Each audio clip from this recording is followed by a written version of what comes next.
bapak-bapak, ibu-ibu, adik-adik yang dimuliakan Allah Subhanahu wa taala. Puji syukur mari sama-sama kita panjatkan kehadiran Allah, yang mana oleh Allah pada sore yang berbahagia ini Allah telah meluangkan waktu kepada kita untuk bisa bersama-sama di tempat yang mulia ini, dan insya-Allah sebentar lagi akan kita lanjutkan dengan pekerjaan yang sangat mulia, yaitu berbuka puasa bersama. Salawat dan salam semoga Allah sampaikan kepada junjungan Nabi besar Muhammad sallallahu alaihi wasallam. Kita doakan kepada Allah semoga besok di akhirat kita bisa berjumpa dengan Rasulullah sallallahu alaihi wasallam.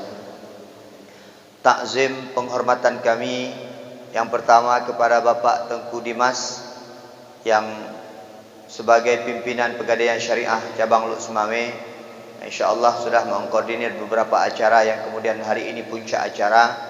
Kita doakan kepada Allah semoga apa yang dilakukan oleh Syariah Pegadaian Syariah mendapat keberkahan di sisi Allah Subhanahu wa taala.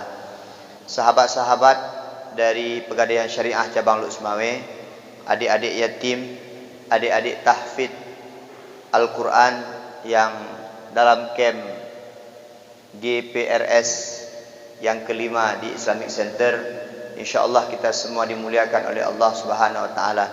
Istimewa penghormatan kami sahabat kami Ustaz Romi, insya-Allah dimuliakan oleh Allah Subhanahu wa taala.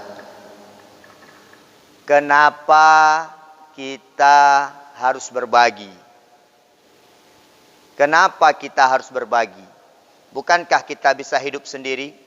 Bukankah kita bisa menikmati kekayaan sendiri? Bukankah apa yang Allah berikan bisa kita makan sendiri? Ternyata Allah menciptakan kita manusia ini sebagai makhluk sosial. Kita ini makhluk sosial. Kita butuh kepada orang lain. Kita tak bisa hidup sendiri. Saya butuh kepada antum semuanya, antum butuh kepada ana. Hidup ini harus saling membutuhkan dan saling memberi satu sama lain. Kita lahir ke dunia ini ditolong oleh orang lain. Jarang ada orang yang melahirkan sendiri kecuali yang dilahirkan itu anak haram. Maka dia akan melahirkan di kamar mandi tanpa ada pertolongan. Tapi kita dilahirkan ada bidan sekarang, ada suster sekarang, ada dokter sekarang.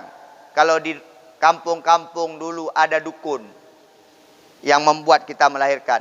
Kemudian ketika kita lahir, emak kita lah yang menggendong-gendong kita. Kemudian datang orang menggendong-gendong kita. Kita dimandikan sama orang lain. Semua dilakukan oleh orang lain. Sampai besar pun kita masih memerlukan orang lain.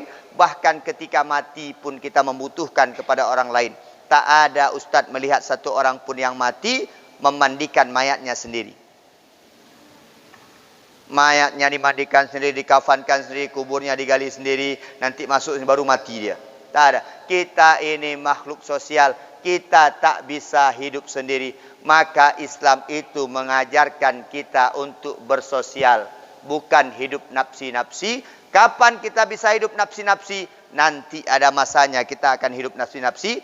Yaitu di akhirat. Di akhirat memang kita tak butuhkan kepada yang lain. Di akhirat kita tak peduli dengan orang lain. Di akhirat yang menolong kita hanyalah amal ibadah kita, Allah dan Rasulnya sebagai naungan kita besok di akhirat. Maka ketika kita hidup bersosial, maka banyak berbagi. Kenapa hari ini kawan-kawan dari Pegadaian Syariah berbagi? Karena mereka punya sedikit kelebihan yang Allah berikan kepada mereka. Ustaz tahu ini adalah sumbangan daripada anggota-anggota, sumbangan daripada karyawan, sumbangan daripada kantor. Maka mereka datang kemari berbagi dengan kita. Maka dengan siapa mereka berbagi hari ini? Orang-orang yang sangat dimuliakan Allah. Yang pertama mereka berbagi dengan kekasih Rasulullah, yaitu anak-anak yatim. Yang kedua mereka berbagi dengan orang-orang hafal Quran. Paling kurang sedang belajar menghafal Al-Quran. Ini sebuah kemuliaan. Nah kalian lupa baru. Lam dunia kan menyota-nyota dengan Allah kamulia. Ini agak undang anak-anak pang yang buka puasa kan? Ada diundang anak-anak bandel luar sana buka puasa di sini. Dikasih kemudian buka puasa bareng-bareng dengan Pegadaian Syariah. Tak ada. Yang buka puasa anak-anak tahfidz Al-Quran, anak-anak tahsin Al-Quran. Artinya apa? Sebenarnya ketika kita sedang memuliakan agama Allah, sedang belajar agama Allah, Allah muliakan kita lewat berbagai macam cara. Maka jangan pernah takut untuk belajar agama Allah. Jangan pernah takut untuk membela kebenaran di hadapan Allah. Jangan pernah kita takut untuk dekat dengan Allah. Jangan pernah takut untuk beribadah kepada Allah. Memang terkadang di hadapan manusia kurang-kurang layak, tapi di hadapan Allah, saya sering katakan, walaupun manusia mencemooh kita seluruh dunia ini, tapi kalau Allah membela, tetap kita akan mendapat pembelaan di sisi Allah Subhanahu wa taala. Tapi kalaupun kita dibela viral di seluruh dunia ini, tapi kita tidak dibela oleh Allah, maka seluruhnya kita tak akan pernah mendapat pembelaan di hadapan Allah Subhanahu wa taala. Adik-adik ucapkan alhamdulillah. Apa yang kamu lihat hari ini bisa menjadi pelajaran buat kamu ke depan. Kita ni macam-macam cara bersyukur kepada Allah. Lihat sini. Ustaz Junaidi ada ilmu, bersyukur dengan ilmunya, yaitu mengajarkan kepada orang lain, berbagi kepada orang lain dengan syarat ikhlas. Ustaz tak boleh mengharapkan amplop, tapi kalau dikasih jangan menolak. Ustaz tak boleh mengharapkan amplop. Ustaz Romi baca Al-Quran jangan mengharapkan amplop, kalau dikasih ambil. Ustaz Junaidi tak boleh mengharapkan amplop, kalau dikasih ambil. Kalau sedikit, biarlah. Memang begitu yang mereka mengasihi. Orang yang punya ilmu, dia bersyukur dengan ilmunya. Orang yang punya kekuatan, bersyukur dengan kekuatannya. Saya yakin teman-teman remaja Islamic Center tidak banyak gajinya. Ustaz kok tahu? Terlihat dari wajah-wajahnya. Wajah penuh dengan penderitaan. Wajah penuh dengan kemiskinan. Tetapi mereka punya tenaga, mereka punya kekuatan. Mereka bantu masjid ini dengan kekuatan mereka. Maka itu mereka bersyukur dengan kekuatan, dengan tenaga mereka. Kawan-kawan di Pegadaian Syariah sedang Allah berikan harta. Allah titipkan harta. Saya tidak tahu berapa nominal gajinya. Saya tidak tahu berapa besar gajinya. Tetapi Pak Dimas pasti di atas 15 juta. Saya tahu juga akhirnya. Ini ketika Allah titipkan sedikit harta kepada kita, maka harta tersebut kita bagikan dengan orang lain, maka kita bersyukur kepada Allah. Pak Ustaz! Ya. Itu cara penceramah supaya tidak lalai orang. Ada orang-orang ni kadang-kadang dengar ceramahnya, dengar ceramah seperti itu. Fokus dengar ceramah. Ada orang ceramah, dengar ceramah suka cokeh-cokeh. Ada orang ceramah suka ngobrol. Dengar kemari. Pak Ustaz, apakah nasi yang dibagikan nanti akan habis? Apakah kuih yang diberikan tadi akan habis? Apakah nanti amplop yang diberikan ke anak yatim itu akan hilang? Tak akan pernah hilang. Sebenarnya itulah yang tinggal di hadapan Allah Subhanahu wa taala. Besok mereka akan dibagikan kembali, dipanggil sama malaikat Jibril. Pak Dimas, sini. Panggil Pak Dimas. Ini dulu amplop yang kamu berikan kepada anak yatim bersama orang-orang Pegadaian, aku tambahkan dilipat gandakan oleh Allah Subhanahu wa taala. Pak Dimas masuk surga. Pak Dimas tak mau masuk sendiri, diajak lain-lain anggota Pegadaian. Karena anggota Pegadaian banyak yang bandel-bandel, akhirnya diajak ke neraka semuanya. Tak ada yang masuk surga. Ayo sekalian yang dimuliakan Allah, ini sedang simpan. Maka hidup ini Pak perlu banyak bukti. Contoh Pak, hidup ini simple sebenarnya. Contoh Pak, misalnya nih, besok kita banyak salah hidup ini. Dimasukkan kita ke surga, dimasukkan kita ke neraka. Ketika akan dimasukkan kita ke neraka, dipanggil sama anak tahfidz Quran ini. Mereka besok akan hafal Quran 30 juz. Tapi hari ini pernah duduk satu majlis dengan kita. Pernah duduk bareng sama kita. Ya Allah! Dipanggil ya. Ya Allah! Itu Pak Dimas dan kawan-kawan dari Pegadaian Syariah ya? Iya kata Allah. Kenapa? Dulu kami pas lagi belajar tahfidz ya Allah, kami pernah dikasih buka puasa sama beliau dan anggota-anggota beliau. Padahal kami sudah kekurangan makanan ya Allah. Sudah lapar kami ya Allah. Tapi beliau yang memberikan kami makan. Sehingga pada hari 24 itu kami Ramadan kami ya Allah. Kami ya Allah diberikan makanan oleh beliau dan kawan-kawan beliau. Ya Allah, tak rela kami beliau masuk surga ya, masuk neraka ya Allah. Masukkan beliau ke surga ya Allah. Agak-agak tersilap wajah ni kan. Masukkan beliau ke surga ya Allah. Akhirnya orang-orang Pegadaian karena naik saksi anak-anak tahfidz, anak-anak yatim, masuk ke surga Allah Subhanahu wa taala. Ketika masuk surga, dipanggil Ustaz Junaidi. Junaidi, kau masuk neraka. Kau dulu pintar ngomong aja, perbuatan nol besar. Masuk kau neraka. Dipanggil juga sama orang-orang Pak Dimas, sama orang-orang tahfidz. Ya Allah, jangan ya Allah. Karena beliau dulu yang sering memberikan kami ceramah ya Allah. Memberikan kami semangat ya Allah. Memberikan kami motivasi ya Allah. Kami tak rela beliau masuk neraka ya Allah. Masukkan beliau ke surga ya Allah. Akhirnya kita bersatu di surga karena majelis ini. Maka kawan-kawan sekalian, ini kawan-kawan di Pegadaian, acara-acara seperti ini sering-seringlah. Pasar murah, menolong orang-orang miskin, kemudian membantu di tahsin tahfidz, kemudian memberikan takjil-takjil. Apa yang paling dicintai oleh Allah dan Rasulullah di bulan Ramadan? Salah satunya adalah memberi makan kepada orang-orang yang sedang berpuasa. Ini jangan habis. Ini kata Pak Dimas, hari ini terakhir, penutupannya, seremonialnya terakhir. Habis itu nggak ada lagi. Jangan. Habis Ramadan pun. Kita sekarang suka begini bang. Kita suka ibadah di bulan Ramadan. Itu salah juga tuh. Kenapa di bulan lain kita jarang-jarang buat acara seperti ini?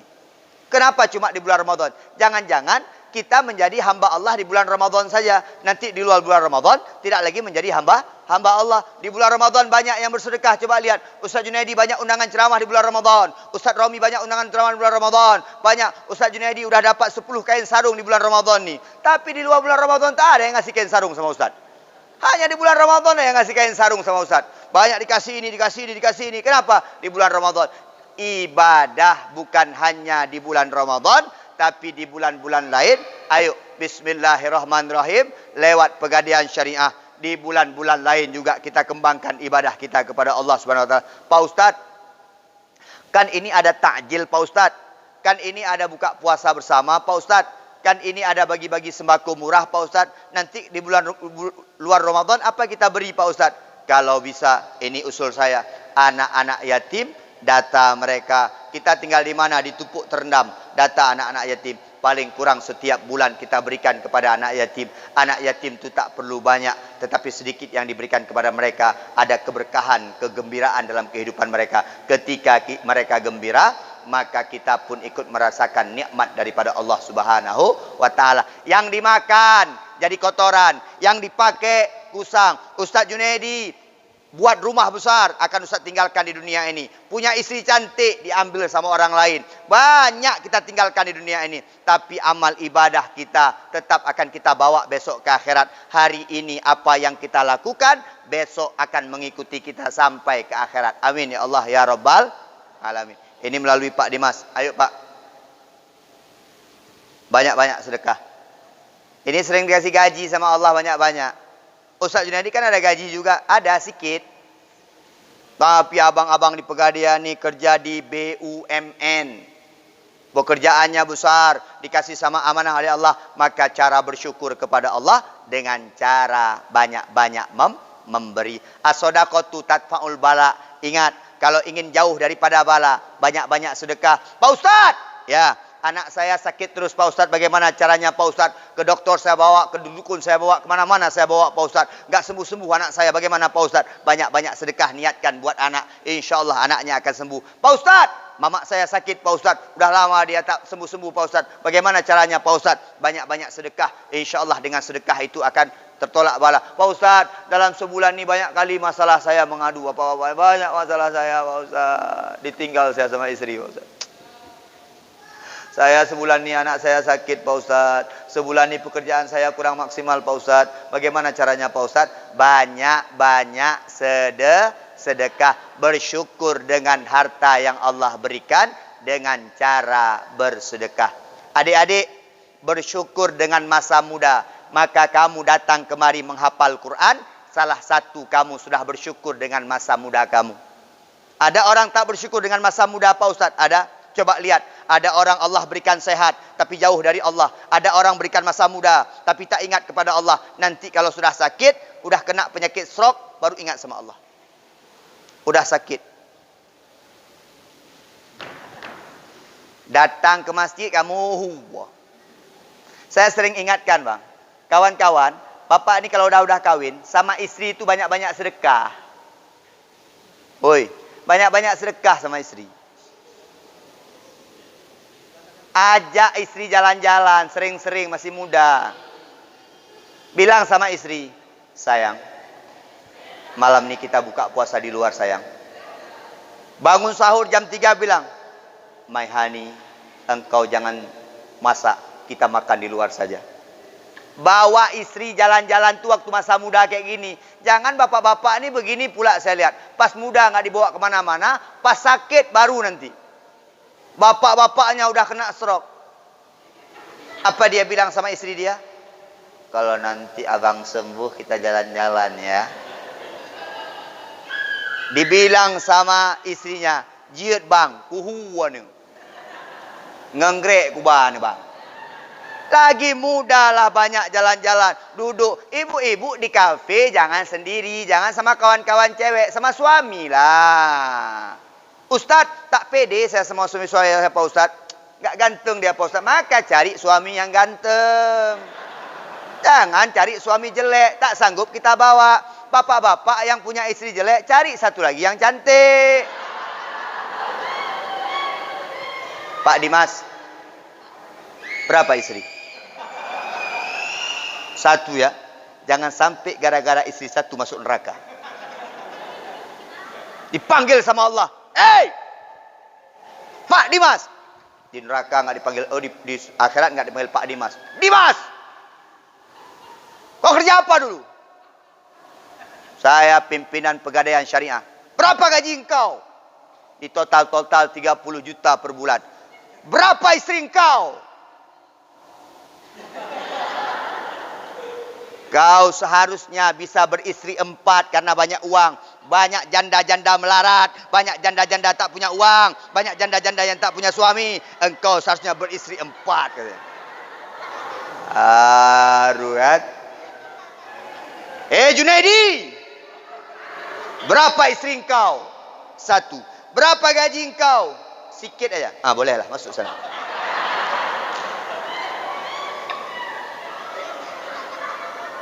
Adik yang sudah hafal Quran besok kalau dapat suami, suaminya kawin lagi, redo enggak? Ngapain kamu hafal Quran? Lihat Ustaz, yang hafal Quran aja enggak redo, apalagi yang enggak hafal juz amma Pak Ustaz? Yang hafal Qurannya enggak rela suaminya kawin lagi, apalagi yang ibu-ibu nih kalau udah suaminya bilang, acim kawin apa tu? La ilaha illallah. Ustaz Junaidi berapa istri? Baru 1. Insya-Allah kalau diizinkan nanti Ustaz akan cari-cari seperti Ustaz Abdul Somad nih. Ibu sekalian, itu intermezzo saya. Artinya kita bersyukur. Ngapain teriak-teriak itu?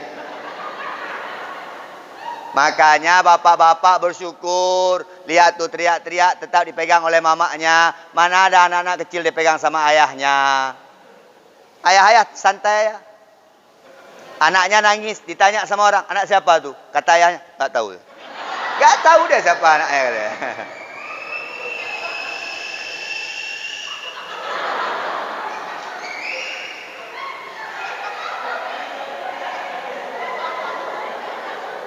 Udah, anak-anak biasa kayak gitu.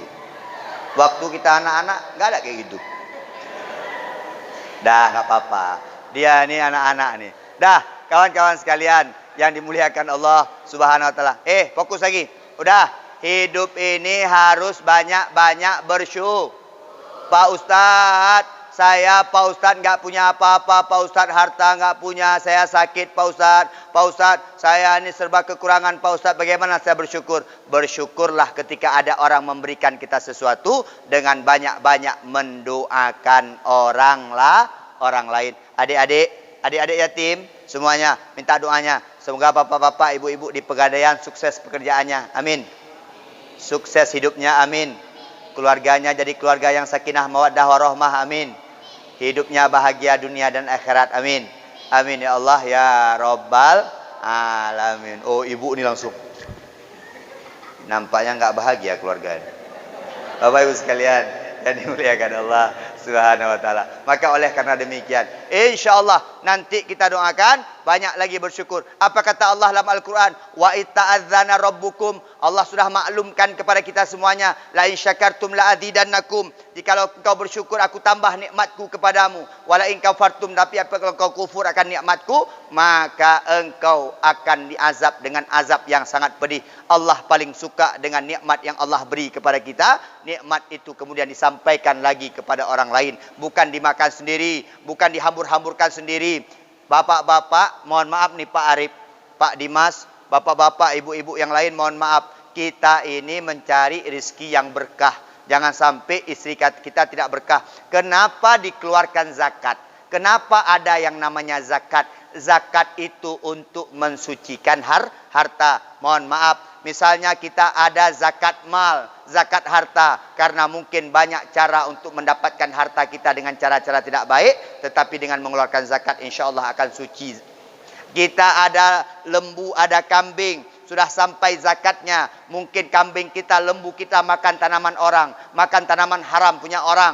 Maka dengan kita berzakat, ada hak orang lain di sana. Begitu juga dengan zakat fitrah. Kemudian membuat diri kita lebih suci di hadapan Allah Subhanahu wa taala. Kita doakan semoga puasa kita lancar. Amin. InsyaAllah puasa kita diterima. Amin. Pak Ustadz, bagaimana kami lihat puasa kami diterima Pak Ustadz? Nanti habis lebaran tetap taat kepada Allah. Dah, itu aja. Kalau habis lebaran jauh dari Allah, kalau habis hari raya enggak lagi dekat dengan Allah, solat tahajudnya enggak ada lagi, duhanya enggak ada lagi, puasa sunatnya enggak ada lagi, baca Qurannya enggak ada lagi, sedekah enggak ada lagi, berbaginya enggak ada lagi, maka dipercayakan puasa ini tidak bermanfaat di hadapan Allah. 1 bulan kita membentuk diri, la'allakum tattaqun. Dan hari ini kita sudah menjadi orang-orang yang mencintai anak yatim, bukan pendusta-pendusta agama. Karena Al-Quran mengatakan, Ara'aital ladzi yukadzibu biddin. Tahukah kamu siapa pendusta agama? Ara'aital ladzi yukadzibu biddin. Ayo Ustaz mau dengar dari adik-adik cowok cewek baca Ara'aital ladzi yukadzibu biddin sampai selesai. Nanti baru kawan-kawan dari Pegadaian. 1 2 3. Irrahmanirrahim.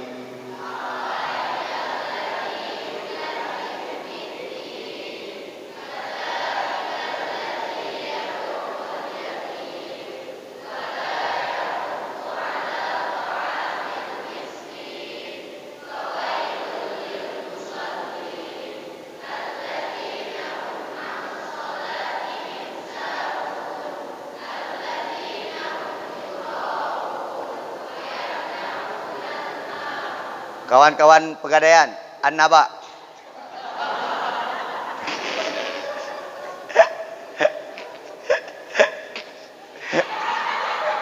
InsyaAllah jangan menjadi pendusta agama. Adik-adik besok ada yang kaya raya. Amin. Besok adik-adik ada yang kawin sama orang kaya raya. Banyak-banyak sedekah. Banyak-banyak memberi. Cari suami yang kaya. Ustadz, itu matre Pak Ustadz. Enggak, itu perintah Nabi. Yang punya harta. Baik kamu kawin dengan orang kasihan.